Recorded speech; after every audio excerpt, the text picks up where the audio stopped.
At the age of 82, I've accumulated a wealth of life experience, navigating its highs and lows with a blend of resilience and reflection.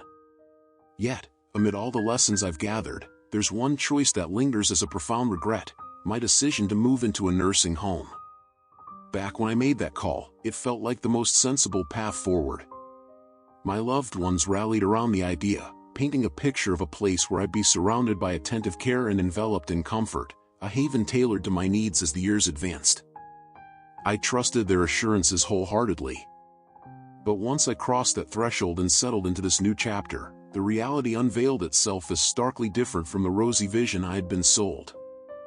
I suspect many of you might find yourselves at a similar crossroads, weighing whether a nursing home is the right fit either for yourselves or someone dear to you. Perhaps it strikes you as the safest route, or maybe you've been convinced it's a way to simplify an increasingly complex life. Before you commit to that leap, though, I feel compelled to share 6 critical insights I wish had been laid out for me beforehand. The truth is, stepping into a nursing home isn't merely a shift in logistics, it's a transformation that touches every facet of your existence. And once you're in, stepping back out is far more complicated than you might assume. So, I invite you to journey with me through these reflections. Some of them might catch you off guard, and they could prove invaluable if you're on the cusp of a similar decision. If you know someone teetering on the edge of this choice, these words might just be the lifeline they need before plunging into a decision that reshapes their world. Let's dive in, beginning with my first regret: the erosion of my independence. Regret 1: losing my independence. The most jarring revelation after settling into the nursing home wasn't the confined quarters, the rigid meal schedules, or the sea of unfamiliar faces surrounding me. It was the dawning awareness that I'd relinquished the reins of my own life. In my previous existence, I thrived within the framework of my own rhythms.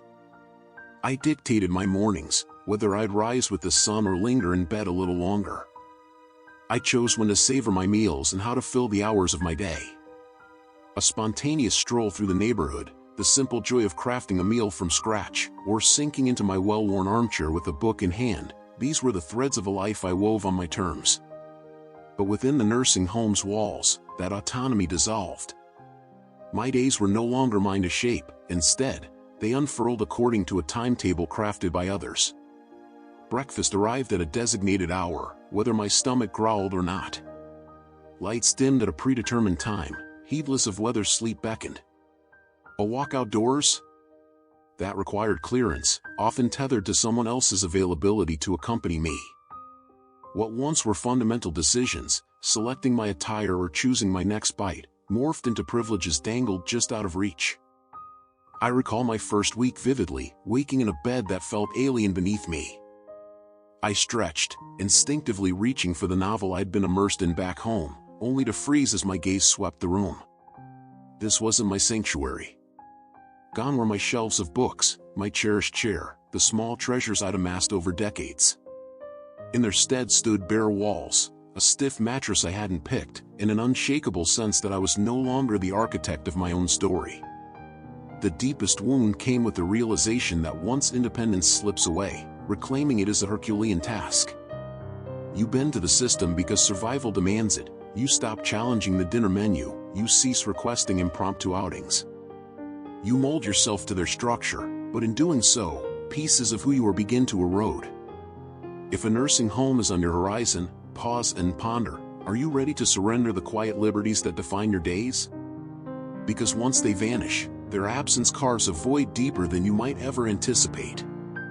Regret 2: feeling forgotten. One of the most piercing truths I encountered in the nursing home was how effortlessly the world beyond its doors marched on without me. When I first arrived, my family's promises of frequent visits buoyed my spirits. I clung to their words, and initially, they held true. My daughter carved out time weekly to stop by, her familiar smile a tether to the life I'd known. My grandchildren breezed in on weekends, their laughter a fleeting echo of brighter days. For a brief spell, I felt anchored to the past. Yet, as months unfurled, those visits dwindled. My daughter's in-person presence gave way to phone calls, her voice a distant substitute for her warmth. My grandchildren's lives swelled with school, jobs, and the whirlwind of youth, leaving little room for me.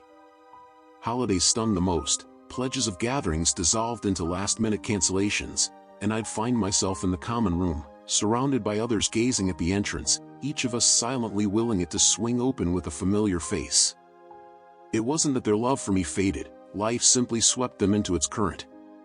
When you're no longer a daily fixture, it's all too easy for others to presume you're managing, that you've settled in, that your need for connection has somehow lessened. But the longer you dwell in a nursing home, the more you realize how swiftly you can fade from the forefront of others' minds. One evening stands out. I sat in my room, clutching my phone, wrestling with whether to dial my son. The last thing I wanted was to burden him, to nudge him toward a visit he might not have time for. So, I set the phone aside, and in that quiet surrender, the weight of my new reality settled in. This was my existence now, days stretching into weeks, punctuated by the hope that someone might remember I was still here. If you're contemplating a nursing home, ask yourself, can you brace for the solitude that might follow? No matter how fiercely your loved ones care, distance has a way of dimming even the strongest bonds. If these reflections resonate with you, drop a 2 in the comments to let me know you're with me. And if you haven't yet, consider subscribing and hitting the bell, there's more to come. Regret 3, losing my sense of purpose. When I crossed the nursing home's threshold, I assumed I was merely swapping one address for another. I didn't foresee that I was also relinquishing the why that fueled my days. At home, purpose pulls through even the smallest acts, tending to my plants, brewing my morning coffee, keeping my space in order. These weren't just tasks, they were the heartbeat of my routine, the reasons I rose each day. But in the nursing home, those anchors vanished. Meals arrived pre-prepared, tidiness was outsourced to staff, and the plants I'd once nurtured were no longer mine to tend. Initially, I convinced myself this shift was a gift, a chance to unwind, free of chores and obligations. But weeks in, a hollowness crept in. Time stretched endlessly, each day a waiting game with no clear objective. I saw it mirrored in those around me, vibrant souls reduced to listless figures, parked in chairs, watching the clock tick toward nothing. Take George, an 84-year-old carpenter who'd spent his life shaping wood into wonders. At home, his garage brimmed with projects. Here, his tools gathered dust, his hands, once deft and purposeful, lay idle. "I feel useless," he confided one day, and his words sliced through me because I understood.